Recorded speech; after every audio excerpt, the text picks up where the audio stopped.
Hi, so this is my video part number 3. So with how I'm doing with school being online, I feel like it could be stressful, but there are advantages. So the stress factors that I have and I think come with school being online is number one, Wi-Fi. So when your Wi-Fi cuts out, you can miss important due dates and announcements that your teacher wants you to know. So I feel like that could be stressful, as well as number two, having different virtual platforms that you have to go on, and just being new to the virtual learning environment, having to navigate through each one could be stressful at times. But some of the advantages are one, we still get to see each other and have that professional communication with our professors and peers, and also just having that learning environment. And I feel like we should just use that to our fullest, that we have that opportunity to learn. And 3 ways that I'm managing school being online and getting on top of things is just having a calendar, having the Pulse app, and having notifications and reminders on my phone.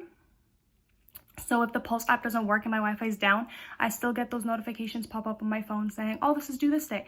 So I feel like those 3 things help me keep on top of the work and the things that I have to do while school is online and we're in a virtual learning experience.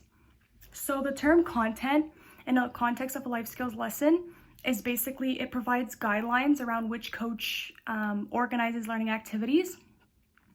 So it falls into 5 categories, and those categories is like self, family, community, employment, and leisure, and they all make up a balanced life. So basically it consists of both pre-planned experiences and problems that students and life skills coaches bring to the group. So it's basically the context and the core of the course, and with relevance to what the group is going to be about. So it can range from getting tips, strategies to deal with certain things, and different ways of looking at things. So that's what content is about. And basically an example of that could be when you're in school and week 1 is about self-esteem and week 2 is about, for an example, eating disorders.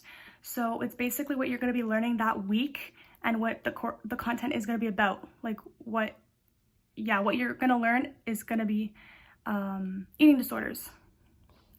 So process is basically, the term process is starting at the level you are now and the certain behavior that you are at now, and setting your own goals and increasing effective behaviors. So it has 3 dimensions, and it outlines a bunch of steps in the textbooks on way to change. So we learn more effectively when there is a process in place, and the process of learning is more important than the content. So with that being said, the example that I have for content is if I'm running a life skills lesson or group for teens struggling with self-esteem, for example, the content would be about ways to improve your self-esteem, and there would be some templates that I would give out with tips, and that could be handed out as a supplement to the group. So basically it shows that the content is what the content is, and it's relevant to the topic of the group that I'm running, and it is ultimately what the group is going to be about and the course is going to be about. And for process, the example that I have is, for example, running a group or life skills lesson for people with addictions and they're struggling with addictions. So I could break them off into groups and have them talk about their feelings, experiences, and situations and their emotions that make them want to use. And then I would have them, after they're done in their little groups, come back as a big group and brainstorm coping strategies that they could use in the future when they feel these emotions coming back and these triggering emotions come back. So that's what I have for process. And for breaking down skills, so that refers to turning a problem into a concept that is easier to be both carried out and implemented. So it's basically taking the big picture and making it small and simpler in order to grasp on every concept of a particular scenario and situation. So for an example I have is, you're in the SSW program and you're out there in the field and you land an interview. That's great, but it's not the performance specifically that's necessary, that's a skill, but it's the little skills and the building blocks that is the important concepts that you need to improve the performance. So basically having personal awareness is an example to know what you're doing well with and what might need a little bit of work and active listening, you would need that too, and also critical thinking. So it's basically those little micro skills and building blocks that you need to improve the big goal of performance.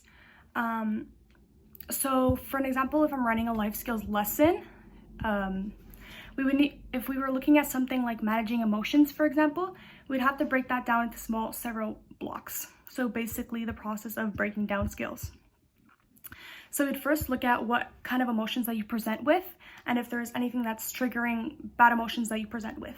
So we would look at first what kind of emotions that you want to have and feel. And then we would look at steps and ways to get there. For an example, if you want to be less stressed, you can do self-care. And we know that self-care is important to release stress and manage other things like conflict and burnout that could happen when you're in the field or when you're in school.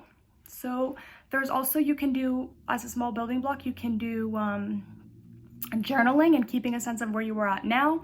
Can be steps to improvement in managing your emotions. So like basically just reflecting. So journaling is like reflecting. So reflecting can be one of those building blocks to see where you are at in order to improve the big skill of basically managing your emotions. So basically building blocks is having those little skills in order to improve the big skill of your performance or where you want to get. So that's my video part number 3.